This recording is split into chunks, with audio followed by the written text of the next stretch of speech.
Enough,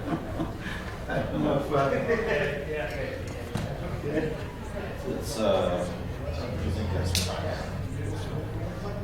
a few minutes.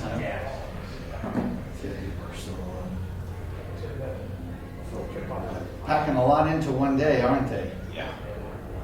Are you guys trying to get out of here to go to a game or something this morning? I think this afternoon, a lot of, I'm not, but a lot of the guys, they're playing a game.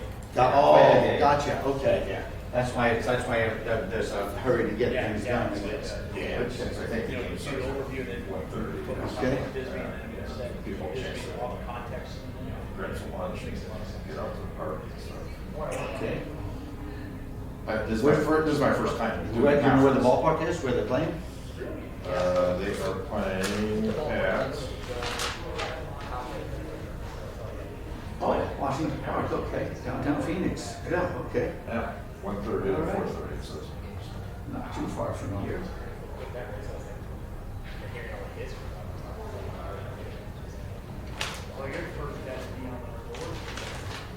That's why I jumped on that.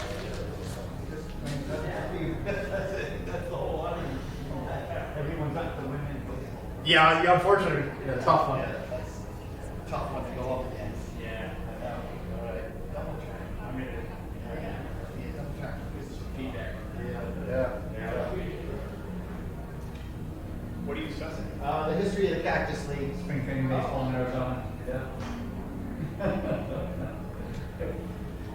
I wonder if I should just get started, or? I don't. When I presented, I had a couple people float in. Yeah. A few minutes after. So, yeah, I guess I could leave the door open and just do it like that. Well, it's not too loud. Okay. Yes, I don't like the competing. The double track and the women in baseball program, Yeah. I got clobbered by it. Yeah. That's. Yeah. Once I was telling Mike too, because he was talking about the history of Arizona baseball, and it's like that. And I'm Yeah. talking about the ballpark, which is. I know, The same I know, thing, I would it's have like- loved to have heard yours. Yeah, exactly. Yeah, So it's yeah. like, I don't like that. at Yeah, all. double tracking is a rough game when you Yeah. start getting into that. Yeah. Yeah. Two things that I'm kind of interested in. We have the Nine Conference. I don't know if you ever heard of the Nine Conference. It's a great 3-day conference that takes place out. It's a spring training conference. Okay. A lot of researchers and presenters from around the country. Mostly a lot of college professors that are like getting paid to do it. Of course. And yeah, but we never double track. We just go all day long. Yeah. Yeah, we just it's a long day, but it makes sure everybody gets an audience for the Yeah, that's- presentation. yeah. And we use the same room for the whole day too. Just one big conference room. So yeah, which seats about 100 people. Where's that at? It has been at the DoubleTree Oh, here. Embassy Suites in Tempe, the one that used to be called the Fiesta Inn. Mhm. That building is being demolished right Right, now. saw that, So yeah. they moved us out to the one on Highway 60. It's still in kind of edge of Tempe and Mesa. Okay. It's on the side of the highway. It's not bad. It's not the same as that one. It used to be just in Tempe. It's a little further east. Yeah. But that was where we did it this year. I don't know if it's gonna be that way forever, but we had a deal with Hilton that they had to honor because the hotel that we had booked, we booked it a year in advance, and then all of a sudden the place got sold and it's turning it into a supermarket or something. So, yeah, so they said, well, can we move you over here? And they gave us the same discounted rate on the rooms and stuff like that. So it was a makeshift, it was a last minute fill in this year. I don't know if we're gonna keep it or not. It seemed to go okay. The other ballpark, the other hotels were right around the corner from Diablo Stadium. So it was Broadway and Priest, and it was really, and you could go to fun places in Tempe at night. This one's, Yeah. this one's a little bit out by itself. Yeah. So, Makes sense. yeah. And they're redoing so much of that area around Tempe Diablo, like that big walkway over the 60s. Yes, and the ballpark is due I've for heard it. remodeling too. Yeah, it Thank needs God. it so bad. Yeah. It needs it so bad. Oh, I hate Yeah, yeah. I mean, it's nostalgic and fun. I remember Yeah. being a kid and running Sure. around there. But when you look at it compared to the other parks, Yeah, right field's just. yeah, right feels like a dead parking lot. Yeah. The berm just dies in left center, and Right. it's even too small of a berm. And there's hardly any shade in that ballpark. Yes. Everybody stands on the concourse watching the game instead of sitting in their own seats. Which park is this? Tempe Diablo Stadium. Where the Angels Where the play. Angels play. Angels. Yeah. But it's cool, but yeah. Yeah, it's a little outdated. It needs It's some. old. It was built in 1969, So it needs some spiffing up. I used to work right by there, and I drive there for my lunch. I sit in the parking lot of the actual stadium and go and watch them hit the backfields. Yeah. And just collect balls. Oh, yeah. In the old days, you used to be able to park at the Marriott Buttes Hotel before, it became such a big business. Yeah. And you just knew there would be parking spots there. And you just drive up on the hill, pick out a grill, set up, I'm talking about Diablo Stadium. And now, of course, you would get run out of there if you tried to do something like that. But back then, it was open season on the mountain. If you just got up there at the Marriott Buttes parking lot, we'd park 3 or 4 cars up there and we'd set up a Weber grill. We'd eat and drink before the game. We'd go up and do it again after the game. You'd leave all your food in the cooler in the back of a truck. Nobody even mess with it. You just it's a different world. Yeah. My dad has cool stories about, because he grew up in Tucson, Yeah. for the most part. He talks about climbing a tree at High Corbett to go and watch the game. Yeah. That's another place. That's another thing you can't really do anymore. We used to just park. Well, now you don't even use the field. Yeah. But we used to just park at Randolph Park and repark, and there's nothing but grills and gazebos and stuff. It was like the party was already waiting for you when you got there. You just had to jump into it. It's still a great feeling. Yeah, it is. All right, I will tell you about the history of the Cactus League here. So, did we lose the connection? Where did it go? It might take a second. Okay. Rethink. Well, There you go. okay, let me shrink him back down a little. Okay. All right. You know what that is in the what? You know what this is in the picture here? It is. Okay. Not exactly sure why this happened. A little bit. There we go. That's Horace Stoneham. So Horace Stoneham was the owner of the New York Giants before they moved to San Francisco. His father, Charles Stoneham, was the owner of the Giants as well. Okay. And Horace Stoneham was instrumental in spring training baseball coming to Arizona. This program that I'm giving here, I originally called it the Lost Ballparks of the Cactus League. And it was originally put together in 1997. After the years started to evolve, I realized I had a history of the Cactus League by telling the story of the Lost Ballparks of the Cactus League. And there's some personal narrative woven into it. As a kid, it's a coming of age story as well. So, all right. Oh, okay. Why don't we not change it? This feature requires an internet connection. Oh, geez. Okay. Let's see what's going on here. Okay. All right. This is kind of strange. All right. Does anybody? There's a sign right here. Promotional code? Okay. Someone say we just put, Here. Here. Okay. Guy told me if you just put work, it works fine too. Okay. Hilton Honors password. Okay, let's go back. Oh no, there's a, hold on. Where did I find it? He said if you just take work, it works out fine. If it's the word work. Just write the word work? Yeah. Okay. I don't know why or how, but it worked for me. Okay. Okay, looks like it's working now. Yes. Okay, here we go. All right. Okay, but it's still not clicking. I think you should. Yeah, usually it's a slideshow. Let me try it again here. Okay. It's all showed up there, right? There it is. Oh, there we go. Okay. So, the Buckhorn Bass out in East Mesa, instrumental in spring training baseball coming to Arizona. Horace Stoneham was taken there by property developers, one guy in particular. There was a group of businessmen in Mesa who had their sights set on spring training baseball for years before it actually happened. There were semi-pro teams and things like that that played in the area, but this place, the Buckhorn Bass, originally it was a gas station. And this was kind of during the 40s, late 40s, before the highway system had become what it is today, but people would be driving across the country, and this was a stop along the way that people would make. The couple that owned the gas station, it was a gas station until they had what I call their Jed Clampett moment. aquifer on their land that was natural mineral Oh, really? springs, and it was this healing water, Yeah. So somebody said, never mind the gas station, you got something else here on your hands. And I would even call the buckhorn bass a precursor to the modern resorts with spas. They specialized in health and wellness. You'd sit in this water. They had massage therapists there, which was a different game back then. Yeah. It wasn't a woman with incense burning and new age music. It was some big guy that beat the crap out of you on the table. So, but they did have that there. Dwight Patterson. So people in Arizona know this name. He was the big developer of Mesa, big real estate mogul in the city, and big, prominent businessman. He was the guy who was behind the effort to bring spring training baseball to Mesa. This plaque is on at one of the fields, Hoboken, where the A's now play, but the Cubs were there for many years. And the field is called Dwight Patterson Field, even though it's Hoboken Stadium. The field itself is named after him. He's a god in Mesa. They have his jockstrap hanging in the bathroom of that. There was a little press lodge in Hoboken, which does not exist anymore, but it was the greatest place to go before a game.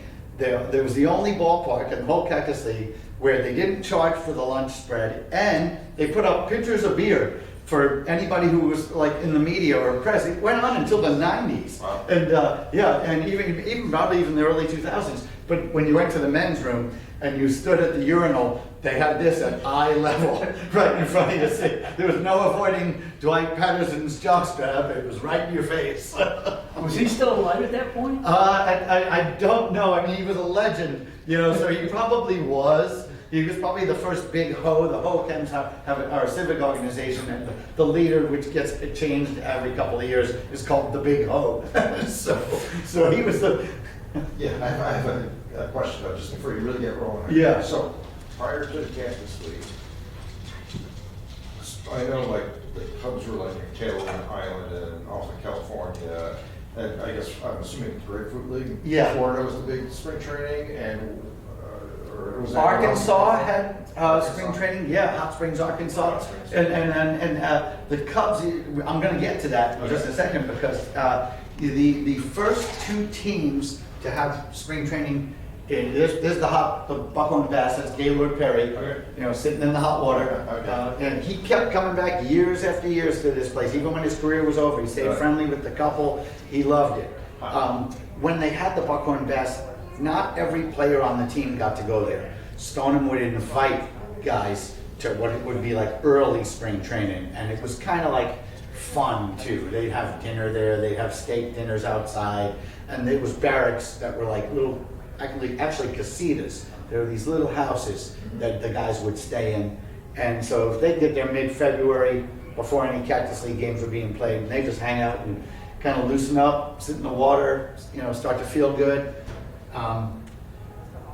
Larry Doby, the first black player in the American League, played with the Cleveland Indians at the time. Bill Veck was the owner of the Cleveland Indians.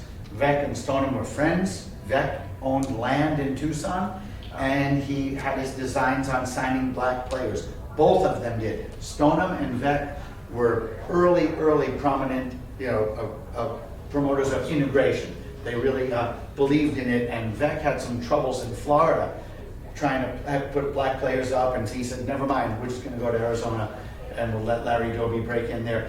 Doby broke in the major leagues in the middle of the 1947 season, so he didn't do spring training of 47. He was actually sold between games of a doubleheader from the Newark Eagles, which won the Negro Leagues championship the year before, with him and Monty Irvin on it. And he had to pack his bags and go and join the Cleveland in the middle of the season. I think Doby had it just as bad as Robinson, but because he's not the first, he never gets that story told. And in some ways, I think he had it worse than Robinson. The fact that he had to get thrown into the fire.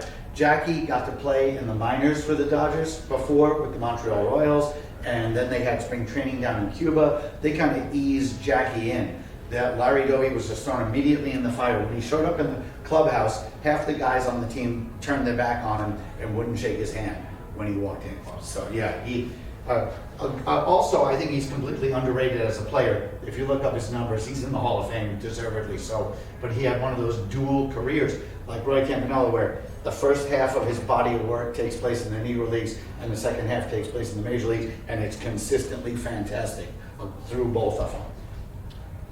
There's Vec. Vec's a nut. I love Bill Vec. He was crazy. He liked to drink beer with the fans, take his shirt off, sit out in the bleachers. I don't know if any baseball owner had as much fun owning a team as Bill Vec.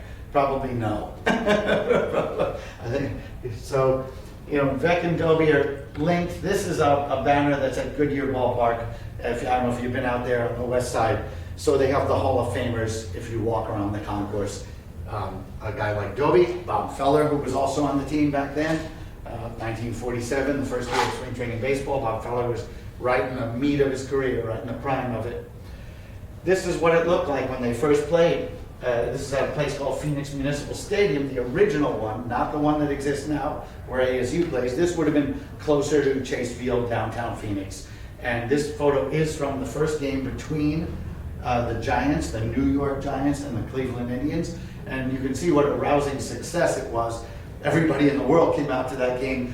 Overflow crowd sitting on the field. I wonder how many foul balls were whacked into those people right down the line.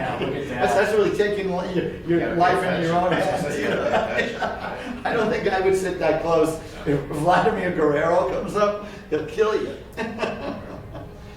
In 1951, the Yankees came to town. They swapped with Stoneham and the Giants. Del Webb is that dude in the trench coat at the end. So he had all sorts of build it. All these guys, it's always about real estate, you know. So he was creating the Sun City where the senior citizens live now. Yeah. And at the time, he just kind of wanted to do some business and meet, have his clients sit with him at a ball game and talk business while the Yankees are out in front of you. And it's 1951, which was Joe DiMaggio's last year, and Mickey Mantle's first. And Joe DiMaggio actually announced the fact that he was retiring during spring training of 1951. So these baseball fans that happened to be in Arizona that year got to see Joe DiMaggio's last spring and Mickey Mantle's first. There's some guys I can recognize in the picture. I see Phil Rizzuto, got a very recognizable face right there, and Yogi Berra right there. Oh, yeah. You can kind of tell who they, and he's got them with their cowboy hats on, you know, they're having a little Arizona fun. Do you know if they ever did any training in Sun City, in that area? Well, the Brewers did in the 70s. But the Yankees didn't, because I don't think the field was there yet. Yeah. Yeah, I mean, that's definitely Phoenix Muni. Yeah. I think Del Webb was about to scrape that land and to build things on it, but I don't think it was, I don't know. That ballpark in 1972, where the Brewers moved in, looks very much like a concrete ballpark of its time, of the 70s. So it wasn't like they moved into some old one like Rendezvous Park in Mesa, which was there in the 30s. Yeah, the Sun City Park was a product of the 70s. Monty Irvin, one of the first two black players signed by the Giants, and Willie Mays. Mays came a few years later. Irvin made his debut in 1949. He's one of the first black players to integrate baseball, but Stoneham signed a bunch of them. As soon as that door opened, Stoneham was very aggressive in signing black players, and Willie Mays never would have been Willie Mays without Monty Irvin. Monty Irvin literally took him under his wing, which I love that picture. This is from a Hall of Fame display that they have in the upstairs, which it's funny, the Hall of Fame has been renovated and remodeled in Cooperstown so many times, but they never take that down. And it's kind of a dated piece, but I think it's very significant. Like Dobie, Irvin had a stellar Negro Leagues career. They were teammates on the 1946 Newark Eagles, owned by Effa Manley, the only woman in the Hall of Fame. So when Irvin and Dobie showed up, they didn't need any. They weren't rookies. They were probably better than most of the guys in the whole damn league. So Monty Irvin died about 10 years ago. That photograph was taken at the old Phoenix Muni. You can see the period advertising. It's great that it's a color shot, because that picture's taken in 1951. I didn't even realize they were taking color photography in 51, but I guess they were, or it could be colorized, I don't know. But it's a great shot. Monty Irvin in his prime. Whoop, there's a shot of Willie Mays, same field, and Willie Mays is signing an autograph for a kid. Spring training before the 80s and 90s was a simpler thing. You know, it didn't drop enough fans to sell out a ballpark. They barely could sell tickets at all. The guys would just walk in, you know, back in those days. There'd be a game going on. Oh, there's a game going on, I'll walk in. So you don't, it's not a big crowd. Well, this kid's fortunate enough to be able to just walk right up to Willie Mays over a chain link fence. This kind of thing doesn't happen much anymore. And I see some other peculiar things going on here. This guy is the team photographer. He's carrying an old camera. Yeah, this guy smoking a cigar. All I can see is a hand with a cigar in it. Can't do that anymore. This guy's holding some kind of device, which it almost looks like a stopwatch. I'm not sure what's going on there. And then this guy's just sitting on a barrel. My seat for the game. Yeah. I'll just sit on this barrel. You know, that fence too, it's just, there's a piece, it's like a piece of art. Yeah, You know, yeah, it's- I like the height of it. You know, it's right to the kid's head, and it's just a little bit past Willie Mays' belt. Oh, you're talking about the wall. I'm talking about the wall. Yeah. No, that too. Of Yeah. course, yeah. Rainbow bread. Yeah. You know, there's a bank ad. There's what's the place on Jefferson? General. It's an insurance agency. Yeah. So, and then an elevator company. Oh yeah, we better call those guys. That was a big deal. I need an Phoenix elevator. 51 or Yeah. Here's Rendezvous Park, which was an old semi-pro industrial league kind of park. Guys played ball. Maybe some minor league teams came through. It was a functional facility. It was old. There were barracks when you played for the Cubs and Rendezvous Park in the 50s. The Cubs showed up in 1952. They left Catalina Island and joined the then 3-team Cactus League. It was just the Cubs, Cleveland, and New York Giants. And when the Cubs got there, they moved into this place and there were barracks. The players lived in barracks, like military-style barracks right on the grounds. Yep, except the black ones. They didn't. They had to go stay at somebody else's house. So Yeah. the ballpark got used by the Oakland A's too. The Cubs were there into the 70s before Hoboken Park got built. And then many years later, I'm jumping ahead a little bit just for the sake of this picture because I'm leaving the timeline a little bit.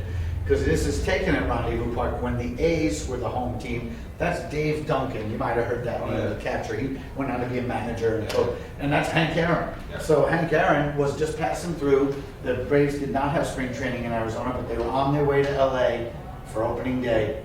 And they said, let's catch a couple of games here. It was a rainy year. It was like 1971 or 72. I'm not sure what this picture is. But it was it rained all month in Florida. So the Braves said, let's go out and catch a couple of games with the A's, try and get a little workout in before we go to opening day in LA. The bat rack was out here by the on-deck circle. It's kind of funny. And that's Aaron, of course, connecting for a home run. So. The Orioles, the Baltimore Orioles became the 4th team to join the Arizona's spring training circuit in 1954. So that's 2 years later. Now you got 4 teams, and that's when they started calling it the Cactus League. I'm sorry. So the Cubs were the 3rd, and it was the Giants and the who else? Indians? Cleveland, yeah. Giants of Cleveland, 1947. Cubs, 1952. Orioles, 54. And they played at an old horse track. They called it Municipal Park, and they cut a diamond into here, but that's a grandstand for a horse track, which is hilarious. You can tell, the finish line's probably somewhere back there. So it's just a flat grandstand, and I guarantee you that was cheap. Like, the Orioles they were a fledgling team. It was their first year. They used to be the St. Louis Browns. Oh, yeah, So this new team, and they're trying to figure out what to do. Yeah. And somebody said, hey, I know a place where it's warm, and it won't cost much.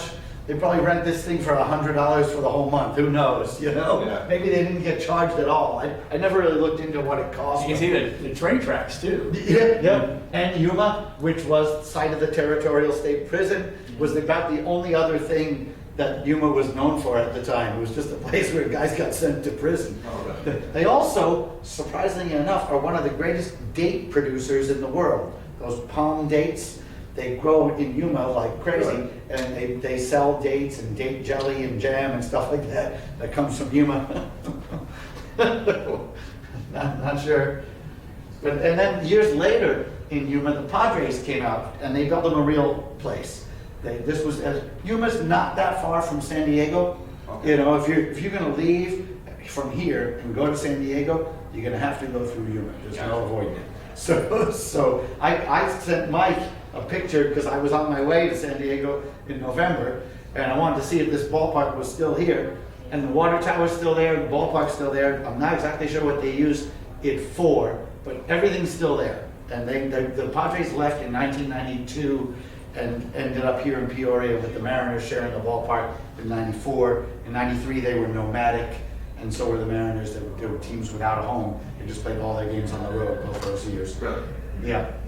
But it was kind of fun to make a road trip to Yuma. You can see there's a golf course behind the ballpark too. And you know, Yuma, by this time it wasn't just the prison. There was a lot of retirees that go and live in Yuma still. It's still a thing. So when the Giants won the 1954 World Series, which was coincidentally, not so coincidentally, against Cleveland. The two Cactus League teams got to play in the World Series against each other. It's the first time that ever happened, was 1954. And the 54 series is famous. Willie Mays' catch was made in the 54 series. Dusty Rhodes, the pinch hitter, hit 3 home runs for the Giants, and it was a very dramatic series. Cleveland had a record that year for the most wins ever in Major League Baseball, and they were the heavy favorite, and the Giants swept them in 4. Yeah, Cleveland had 4 Hall of Fame pitchers in its rotation that year, and they got beat in succession by the Giants in the World Series. Yep. A little aside, every time I show this, because this picture was taken in Phoenix Muni. It's the first day of spring training, so when you come back as the champions, only one team gets to experience this feeling. We have the parade with the banner. We have a museum exhibit in Scottsdale where we have a banner like this that was draped over a car that they rode in the parade with. So you can show it to them. So yeah, and it's a special year, you know. And who would have thunk it? The Giants didn't win another World Series until 2010. It would be nearly 50 years from this moment to the next, you know, and that's the last one they won in New York. Okay. You know, and then in '58 they become the San Francisco Giants.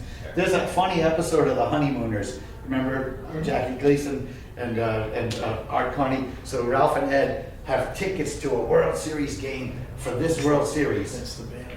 Oh. Yeah, isn't that neat? That is. If you get a chance, you might have to come and see our exhibit. So in the day of The Honeymooners, which was one of the first sitcoms ever, Yeah. and like I Love Lucy, it was filmed in front of a live audience. It was very timely, you know. Yeah. And you know, so it's in real time. They're making this episode about Ralph and Ed having tickets to go see the World Series. They end up getting locked in Alice's mom's apartment on the 3rd floor of some cold water flat in the city, and they can't get out. And they're like, "Oh, how are we ever going to get out of here?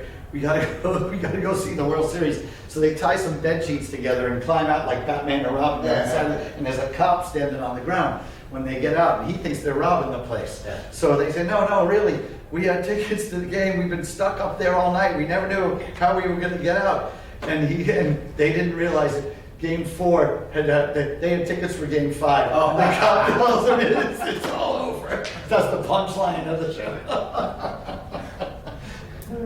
Yeah, brilliant, brilliant comedy. So here's the Orioles. They were in Yuma for a couple of years, and then they were the first team to open up Scottsdale Stadium, which still sits on the same footprint that it used to. It's just been changed. It used to be an old wooden ballpark. Now it's made of bricks. And it's becoming one of the older ballparks in the league now. It's always been on the historic site, but the Orioles were the first of 5 teams to call it home. And this is a staged photo of a workout, you know, for the paper, the Scottsdale paper, or whatever paper it was in 1956. It's Ryan Duran, the relief pitcher, who would never be on base. Why? You gotta get your sliding in, Ryan. And one of my favorite players from the early Orioles, the great catcher Gus Triandos, who hit a bunch of home runs in their first couple of seasons, and nobody remembers him. But Is Robinson in there somewhere? Robinson was 58, so I don't think he played at Scottsdale Stadium, but I don't think he was on the 56 team. Okay. Yeah. And this guy I should know his name because he's the first black player on the Orioles. But Yes, it just dawned on me that Palmer was probably going to high school. Well, close to. he was in junior. He would have been junior high. That Right, year. yeah. Yeah. Because 58, he was at high school, Scottsdale High. 1950, Jim Palmer, who would go on to become the great Oriole pitcher. He was going to high school right around the corner from that ball Oh, club really? at the time. Yeah. He was adopted, and he lived in New York. He only recently did a 23andMe and found like his real family. He found a brother he didn't know he had, but his mom married a guy who had lived in Arizona, and she packed up the family and moved her adopted son to Scottsdale. And that's where he got the name Palmer, was his adopted father in Scottsdale. And, you know, it was the move from New York to Scottsdale was a tremendous thing for Jim Palmer. You know, I mean, this adopted kid who didn't know what his fate was going to be and ends up in this place where they play a lot of ball and he becomes a star, you know. So it's a crazy trajectory of his life. And you think of what one day could have been different and changed the whole thing, you know. Wow. Yeah. Here's a program from 1957. 50 cents, nice price, and the idea of the snowbirds, the visitors, what now has become this $400 million industry, was in its kind of infancy still. But you know, you got a couple here with their camera and their hats, and they're so excited to watch the Orioles. They're getting in between the ump and the catcher. It's a hilarious little cartoon. I love it. I think it's Terry Hartzell who did that. He was a cartoonist for the Baltimore Sun, but I think they got him to draw the cover for the Orioles program too. That artwork is just so, it just reflects that period. Yeah. And the bird, that little cartoon bird. You know, a lot of people became Orioles fans just because of that. They're like, I love that bird.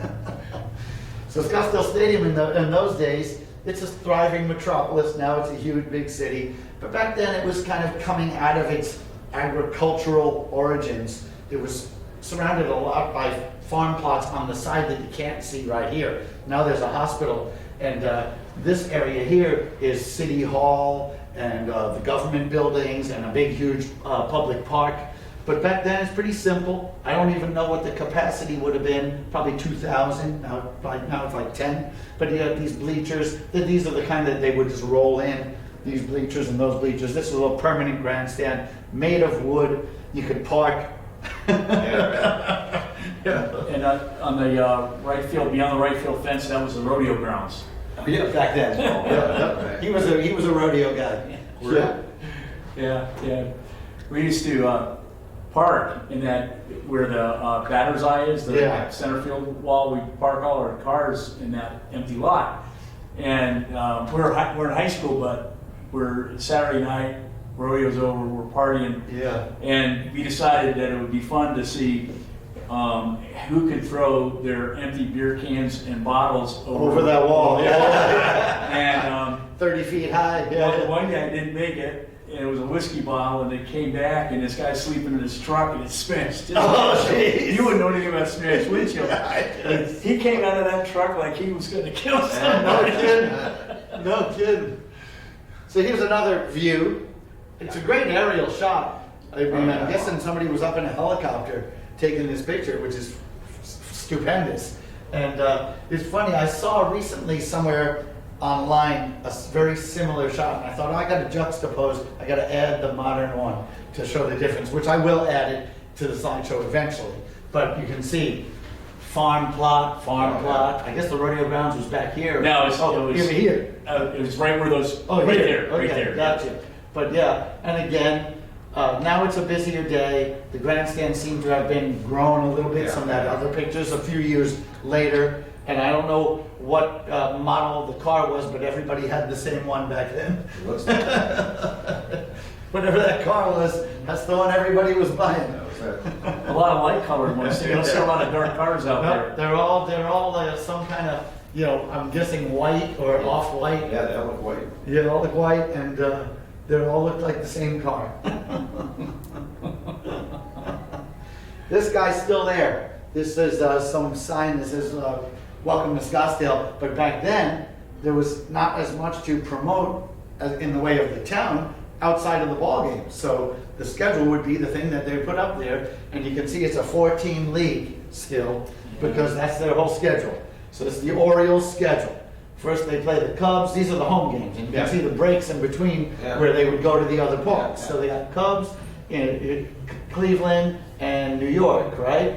And then there's 5 off days, so they're gonna go to Mesa, Tucson, and Phoenix on those days. And then they see each other again, A lot of familiarity, Yeah. you know, and you got 2 teams in the American League and 2 teams in the National League. So the Cubs and Giants knew each other pretty well by the time the season started, because they just were playing each other all the time. And even in the regular season, they played each other. A lot, yeah, so, A lot more yeah. than today. And look when the season started, Yeah, and it went all the way to March 29th. yeah, yep. And there he is, the guy, right? I took this one a couple of years ago. He's still there. I took a group photo. I do this program with Road Scholar. It's a continuing education program for seniors, and I get groups of like 35 people that all hang out together for 5 days. And we were crossing the street, and I saw that guy. I said, "Group photo!" I got everybody to stand in front of it. It was a great shot. I will add that to this program as well, Yes, 'cause yes. it's such a great shot. After the Orioles left town, the Orioles decided to go to Florida after a few years, and the Red Sox, another East Coast team, comes all the way to Arizona for spring training. And this is similar to like the Yankees in '51. There's a transitional thing going on here. We're getting close to the end of Ted Williams' career and the beginning of Carl Yastrzemski's. So the legendary left field icons with the team, and Williams was obviously already a tremendous legend in baseball. At the time that that picture was taken, you know, I think fans might have regarded him as the greatest hitter in the game, and certainly the greatest active player in the game at that point. You know, guys like Willie Mays and Hank Aaron a little bit later started to move past him, but he was probably the biggest star in the game back then. And here he is with his manager, Pinky Higgins, and a guy named Jackie Jensen, a pretty good ball player too, and the mounted police on a dirt parking lot. And I used to go to games at Scottsdale Stadium when I was a kid in the 70s, 80s, and 90s, and that dirt was still there into the 90s before they finally knocked that ballpark down in 91 and built the new version in 1992. You were still walking through a chain link fence like that they had on wheels, and if you waited until the 3rd inning, there was nobody even watching anymore. You could just walk in. Yeah, and I went to high school around the corner, so just hooky every day. Mention he was a special assistant for the Red Sox. He's coming. He's coming. Okay. Yeah, he's coming. You're almost there. It's going to be like one of the next pictures. So that's Pesky, Johnny Pesky, Pesky's pole in Boston. He was a coach, and Pinky Higgins the manager. They're standing in Scottsdale Stadium. There it is. Okay, we already know who that is. Yep. This is arguably the greatest hitter in the game as well. Before, it's Ty Cobb. So Really? yeah, so Cobb had a job with the Red Sox late in his career. He lived in Tahoe, and he would come down in the spring and do whatever they wanted him to do. I'm imagining these guys are going over whoever's in the cage. They could be looking at Yastrzemski, Yeah. and they're saying, "Hey, what do you think about this?" They used to fight each other. They were 2 nasty, mean sons of bitches, these guys. Yeah. And when they would get going, they were friendly, but they would also be very argumentative. And they got in a fight one day in a hotel room in Scottsdale. They were going over who they thought the best player was at each position. And Williams thought that Rogers Hornsby was the best second baseman who ever played, and Ty Cobb liked Eddie Collins. And they fought and fought and fought. They got a bottle of whiskey in between them, and Cobb tells Williams to get out of my hotel room, and I never want to see you again. And they didn't, because Cobb died later that year. Oh, really? That was their last conversation. That's wild. That is F wild. you, F you. This is where Ted Williams is now. So, do you know about Ted Williams? He's on ice. Oh, that's right. Yeah, That's right. he's in a container of liquid nitrogen, and some The family always fight over it. the brother, his son and daughter had a huge argument over it. His son provided the paperwork that said he did indeed sign this contract, and his son is there too, John Henry. He died at a very young age. He was in his 40s, and the 2 of them are in there waiting to come back to life. So yeah, I went in there. I wrote a story about this place for Arizona Business Magazine. I pitched the editor, who was a friend of mine, when that was all happening. Yeah. I said, I gotta get in there. Gotta think of a way to get in there. It's like, can I write a story? He goes, go get it, So I got this assignment, and it was crazy. Like, it was like a sales pitch, and it was just me and this woman who's the the marketing director, the PR director for the company, and she's telling me what's going to happen in the future. You know, we're going to all come back to life and stuff like that. And, you know, they'll keep you on ice and figure out what it was that killed you. They offered two different options: just head or body and head together, because they figure you need the head. So you're going to remember who you are. They're going to regenerate your brain, and you'll know who you are. And then maybe you'd have a cyborg body, because your old body, when you die when you're 90, you don't want that. You want the, you know. So I have an idea for a novel that I never wrote, but I started piecing together where they put Barry Bonds' head on Ted. They put Ted Williams' head on Barry Bonds' body, because remember Barry Bonds' head was getting big from the steroids. So it's a science fiction den that I was putting together. The doctors are telling Barry, you know, your head's gonna pop. It's just getting too big. And they're like, we got one thing we can do for you. It's experimental surgery, but we got Ted Williams' head over here on ice. What do you think? You know, and you know, you're gonna die either way. You know, so you know, then you have Ted Williams' head on Barry Bonds' body. So that's right. He's in one of those tents. So That's where they keep the bodies. yeah, those ones are the full bodies. There's a bunch of bodies in there like this, you know, all next to each other. They got to top it off. I saw they open up the thing and they pour more liquid nitrogen in as it evaporates. Yeah. Wow. You can freeze your pet. You can bring your dog back to life, and he'll join you. My father-in-law has since passed. He used to joke that he wanted to To do this. And I said to him one time, it's like, why would you want to do that? Because let's just say it takes them, let's say they can do that. Yeah. 100 years from now, 200 years from now. Yeah.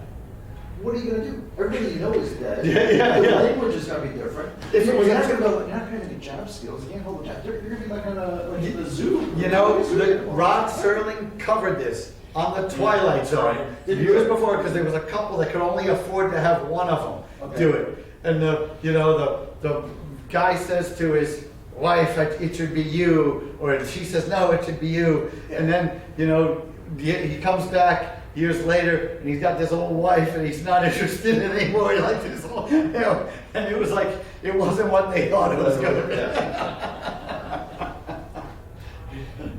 Hey, I gotta share a story about Scottsdale Stadium. So Joan, you know Joan Fidel, right? Of course. So she's a local Scottsdale historian, and she said back in the early 70s at Scottsdale Stadium, they had a deal with the Cubs that the Cubs wanted the confirmation that they had made a certain amount of money, whether it was $3,000, I think it was $3,000, before they would finish the game. So they had a system worked out where the business manager of the Cubs would tally these receipts in this little room, go up to the press box, and in like the fourth inning, Leo DeRocher, the manager, would stick his head out, and the manager would give the thumbs up that he could continue to play because they made the $3,000 they needed to make for that day. Really? Yeah, that's what Joan Things swears. sure were different. I believe it. The Charles Yeah. ran the business. It was a nonprofit group. Oh, okay. And so this is the deal that Charles had to deal with. They had to collect the money. The business manager had to count it. They had to get to the $3,000 threshold. And the guy then DeRocher had to get the thumbs up. Yeah, you keep playing. Wow. Isn't that crazy? That is wild. So the next team to join the league with a round of expansion in 1962, when the Mets and the Colt 45s joined the National League. Okay. The Colt 45s set up their spring training at a peculiar little place in Apache Junction called Geronimo Park. Again, it's just a bunch of wooden boards slapped together and roll in some bleachers. The manager of the team at the time was Harry Kraft. That's a great baseball card, and you can see the hat and jersey, which are fabled to this day. They only won for 2 years before they became the Astros. They got sued over the naming rights by the gun company. Did they really? Yeah, they said, well, you can't just call yourself, we're Colt 45. And then later the malt liquor company, I don't know how they resolved it. Maybe they paid off the gun company, because Colt 45 malt liquor, was another thing. Yeah. But here's the original 1962 Colt 45s were an average age of 19. Really? Yeah, the Mets and Colt 45s did completely opposite approaches to the draft. The Mets thought they need to get some players with some names because the Dodgers and Giants have been gone for 5 years. So they drafted all these old Dodgers and Giants that had like 1 or 2 years left in them, and they were miserable. They lost 120 games. The Colts had some pretty good prospects. Joe Morgan, Jimmy Wynn, Rusty Staub, Jerry Grody, all all-stars, later. So they came in a little bit more competitive than the Mets. Maybe not quite as entertaining, but but So Charlie, they were the 5th team? yeah. Wow. Yeah. That's interesting. So they were the 15. Wow. Colt 45s, 1962. Wow. So league growing slowly, at that point. And they were out, and again, you got a remote outpost, not quite as remote as Yuma, but it's a little bit of a strange place to be, Apache Junction at the time, in the foothills of the Superstition Mountains. There wasn't a whole lot out there at the time. Here they are on the practice field. You can see the Superstitions off in the distance. And there's Jerry Grody in front of my favorite player when I was a kid. He was the catcher for the Mets, 1969-73. I was a catcher in Little League because of Jerry Grody. I wanted to be just like him. So he's a young man there. What's funny is if you went out to that ballpark, you know what you had to pass, right? Yeah. Buckhorn bats. Yes, East Mesa. You're correct. You can jump in the room if you want. Okay, all right. So Jimmy Wynn, the toy cannon, with Willie Mays at a game out in Apache Junction, which is kind of funny. That Longines clock looks kind of sophisticated for the I was time, just gonna say. But I mean, it must have been early in their development because you can tell it's a teeny little ballpark that they're in there, but and this is the Superstition Hotel. So that was a place called the Superstition Mountains. People used to go out there looking for the Lost Dutchman's gold mine. There was a rumor about gold in them hills, and people would stay at this hotel and go on gold expeditions on horseback, and trying. But the Colt 45s also lived in that hotel while they were doing spring training. And that's the same corner where that was now. It was a flea market, an antique market, co-op kind of thing, but the striking view of the mountains in the back, which is still pretty cool. I took these pictures in 1997. This was the site where the field was. And I had found the address, and now it was a moose lodge. Wow. So that's where that board field, that was Manny Mota, by the way, standing in front of Geronimo Park before on the ladder. I went in on this day, it's funny that February 9th, 1997, and I talked to the bartender in there to verify. I said, am I in the right place? He said, yep. He goes, that's where the ballpark used to be, right here. The guy in the last room was saying something about how where there was flat land, then that's why they don't keep the baseball diamonds, because they use that property to put something else. We got to put a plaque out there someday. Yep. And there's Rusty Staub. Look at the horrible infield. I mean, wow. It's just a mess. And they played real official games on that field. And that's the manager. He's in street clothes, Harry Kraft. There's the Superstition, and look at all svelte, Rusty Staub, not the LeBron Orange he would be later, but he's just a kid. One of the greatest hitters in the game.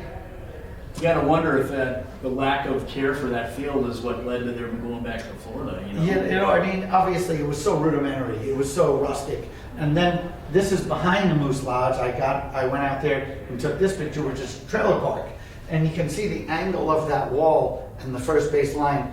So you can get a sense that the ballpark was right in there somewhere.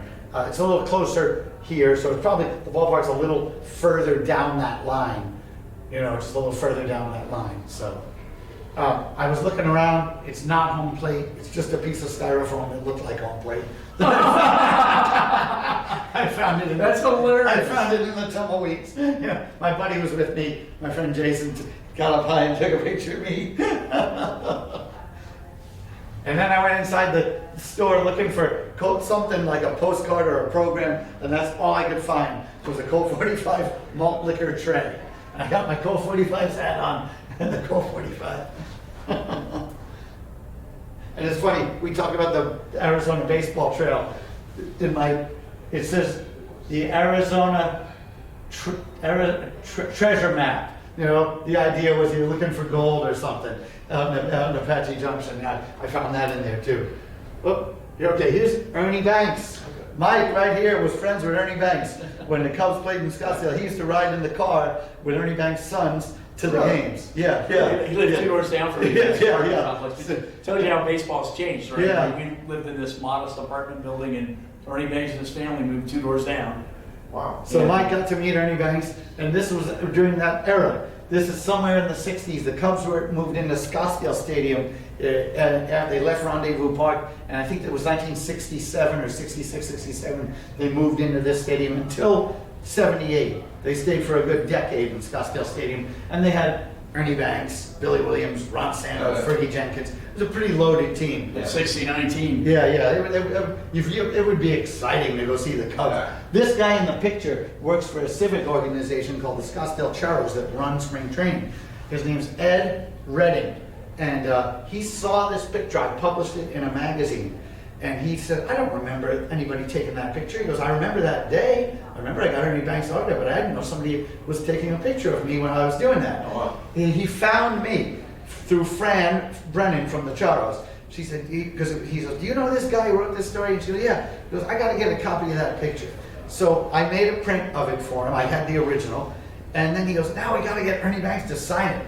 So Dusty Baker was the manager of the Cubs, and Fran knew Dusty, and she stuck it in an envelope and said, hey, Dusty, can you get this Ernie Banks to sign this picture for a guy named Ed? You know, and so Ernie Banks signs it, sticks it in the mail, and sends it back all those years later. Wow, that's wild. Hilarious. Here's another kid who met Ernie Banks, but his dad was so excited when he took the picture. That's hilarious. It looks like Ernie Banks' hands to me. I'm going to believe him. I was given this talk years ago without this picture, and the guy saw the last one, and he says, I got something for you. He said, he goes, I got a picture of me and Ernie Banks you're going to love. So he gave me this. That's great. I'm so excited. Hoboken Park in Mesa opened in the 70s. I was a high school kid. And I went to junior high school at a place called Keno in 9th grade and another one called Westwood in 10th grade. And I saw this out the window as I was a teenager, and it changed the whole course of my life. When I realized we had I was a transplanted New Yorker. When I realized we had spring training in baseball, I just kind of stopped going to school in March and started making my own school, which was the ballpark. And here's Dusty Baker. We're talking about Dusty. And that's my friend Bob with his Panama red shirt on, and me wearing a Dodgers hat because the Dodgers played the Yankees, and I hated the Yankees, so I was rooting for the Dodgers in the World Series the previous year. And Dusty Baker was so cool. This game is still going on. It's the 8th inning. You can see the hand-operated scoreboard. And he was running those sprints the players used to do out in the outfield. We're yelling at him, and he goes, what do you guys want? We said, we want a picture. He said, all right, wait, I got to go back and forth 3 more times. And then he said, come on. And we jumped over that little chain link fence, and we're standing in left field with Dusty Baker taking a picture during a game. That's great. Love it. Wow. And there's me and Bob, we recreated the moment. See, we look exactly the same. So, Hilarious. 2016. Ron Luciano, you know Ron Luciano, the famous umpire? Yeah, he's a comical, fun guy. That's me again. I'm 14 or 15 in that picture, and he's signing the ball that we have in the case still. And I was just as excited to see him as any player that day. Was he the American League umpire that was do like the wild gestures? He used to shoot him. He used to shoot him when they were out. He'd shoot him things, and the players hated it. The guy gets 2 grounds out, and he gets shot every time you look at the ump. And he did the like beer commercials. Yeah, right? yes, he was on the beer commercials too, and he was just a hilarious guy.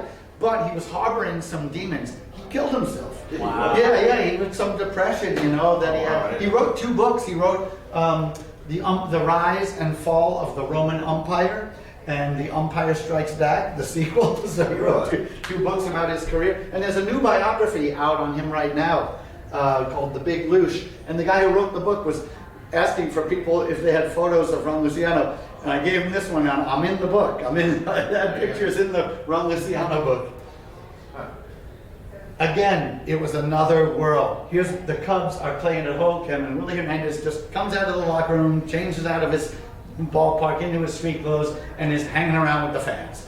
And I'm taking this picture. That's my little brother and 2 of my best buddies. I talked to this guy on the phone this morning, and you know, it's 1979, and you used to go to the photo mat with your Oh, 1 yeah. hour development. So I tell you, I don't know how I got away with this. I really just was not going to school anymore. I would ride the bus, but I would get off. I remember I'd take that film, the photo mat, that I took 24 pictures the day before, and I couldn't wait to see how they came. Some of them sucked, you know. Yeah. but then I would go right back to the ballpark with freshly developed pictures and put it in front of the guys and get them to Wow. sign them, you know. Wow. Yeah. He was a relief pitcher, I think. Won with the Tigers in 1985. He won the 84. He won the MVP and the Cy Young Award. Yeah. Yep.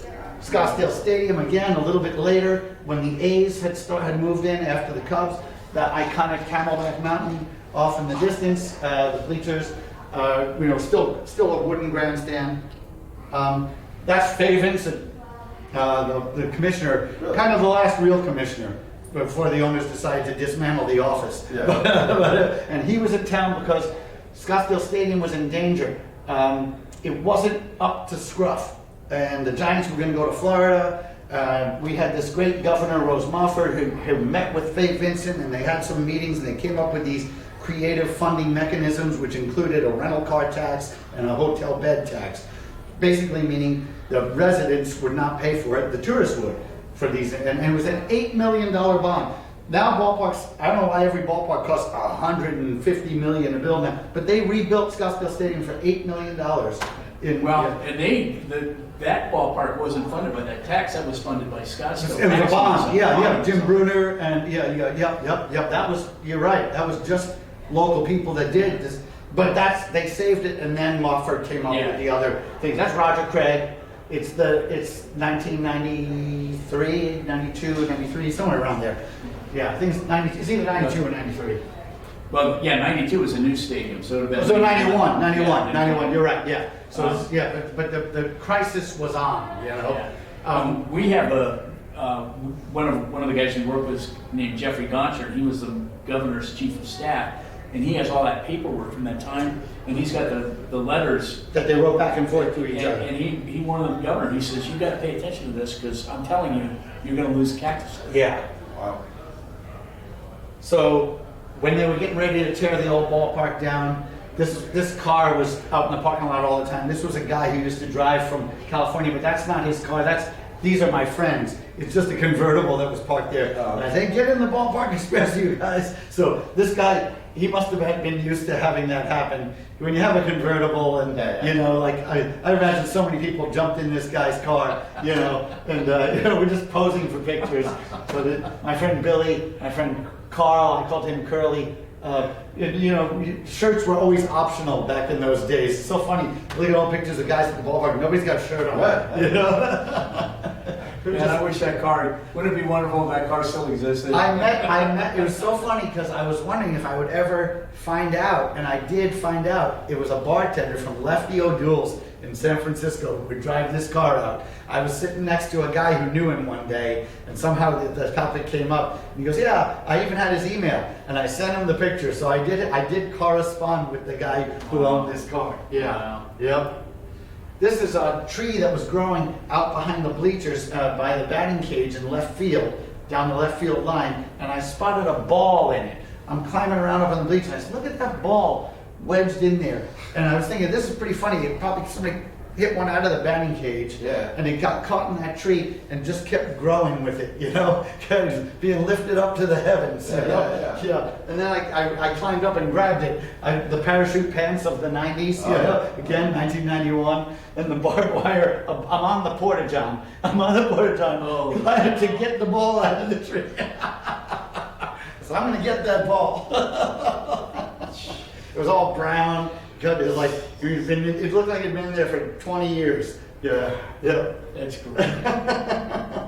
Then we start tearing the ballpark apart because the bulldozer was literally coming the next day for this place, and we got pieces of the ballpark that we just kind of pulled off the wall. And I grabbed one of these chairs, which they were so distinct. That seafoam green color, it's a defining. Even my shirt matches it. You know, it was a defining element of the ballpark was those folding green chairs that they had folding chairs into the 90s. Yeah, it's amazing to think of. And then we go up in the press box. This is another day, but still towards the same time at the last season. And they never chased you out of the ballpark the way they do now. You could just hang around. We used to bring our own beer in. If we weren't done drinking the beer, we just drank it, you know, until it was time to go. And this press box, no computer hookups, no nothing. People dialed in their stories. And I went in the booth and the phone, I picked it up and said, hey, this phone still works. Remember you used to get itemized phone bills when you made long distance calls and you'd call your grandma and it was $20, you know? So we said, who should we call? You know, we got this phone. And my buddy's like, let's call my mom in Jamestown. My friend Carl calls his mom in Jamestown, New York. What? There we go. So we're talking to my buddy's mom for a half hour. How long this thing? I was laughing. Who got the bill? Who's looking at the bill? What the hell is this? Who's calling New York at 4 o'clock in the afternoon? So this is Sun City Stadium. Somebody was talking about Sun City before, where the Brewers played. And the great Roger Angel, when he wrote about it, he said Sun City Stadium was looked like a hollowed out moon crater completely surrounded by golf carts. the senior citizen community, built-in audience. Hank Aaron, speaking of retirement, in the last 2 years of his career, he kind of retired in Sun City too. He spent it with the Milwaukee Brewers. He's a DH. He's the home run king. He's not chasing the record anymore. You can even see how relaxed he is. He's finally comfortable. That was a horrible ride for Hank Aaron. You know, he's getting death threats. His daughter was getting death threats. Everyone's getting death. Everyone wanted to kill him for having the audacity to break Bieber's record. But it was behind him now, and he got a 2-year farewell tour in the original city of Milwaukee, where he came in. So then the Brewers moved out to Chandler. This is Compadre Stadium, which really was a fun place. It doesn't exist anymore, but you got 3 greats there: Robin Yount, Paul Mahler, and Ben Ogilvy looking over the ballpark. Casa Grande, the ruins of Casa Grande, it's an ancient civilization of the native people. This is a place halfway between Phoenix and Tucson where you can go see the Casa Grande ruins. The Giants had a spring training complex out there from 1961 to 84 called Francisco Grande. Big main field where they had inter-squad games, and then the practice clover leaf of practice fields with observation deck. The players lived in these barracks, and there was a hotel for the fans there. The fans would come in this hotel. The pool is shaped like a baseball bat. And that was a bill of a hat. There was a Giants hat originally up on top. Pat Boone and John Wayne each owned suites up on the top. John Wayne owned the Rooster Cogburn Cattle Ranch, the biggest cattle ranch this side of Mississippi. Oh, really? Right, you could smell it when you're out there. It's still there. Yep. I heard a story the other day that John Wayne would get out on his terrace Up there. and shoot birds. Yeah, right up there. This was John Wayne's suite right behind these trees. And look at all the poured concrete and steel. That building's never coming down. That's a lot of tons and tons of concrete. And the pool, the jacuzzi, the bowl, look at that. and the yeah. It looks completely different today. Yeah. Do you have a modern one of that? You know what? Now they turned it into a soccer complex for youth. Yeah, so there's soccer fields out but there. all that's all fenced off. Yep, and there's the golf courses out there. Yep, Candlestick Drive, that's what they called it, the street it was on. I went there again in 1997. I'm taking this picture from the top of the hotel, and you can see the 4 skin diamonds, right? And this tower.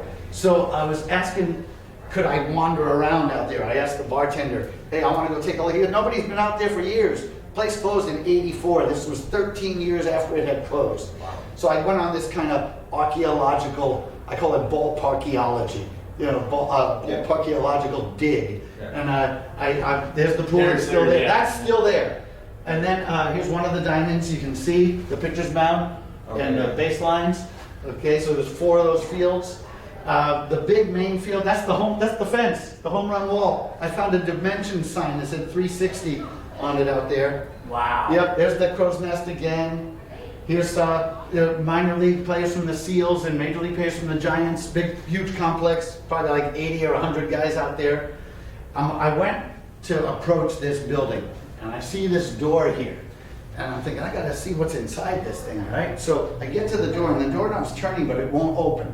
So my friend who was with me, a woman named Jane from Tucson, was on the drive. She goes, "You gotta, throw your shoulder in that, pop it open," and some rats come out. And then, they hadn't seen the light of day in years. They were pissed off at me. And there was a home plate and a pitcher's rubber in there, and I grabbed it, of course. So, historical preservation.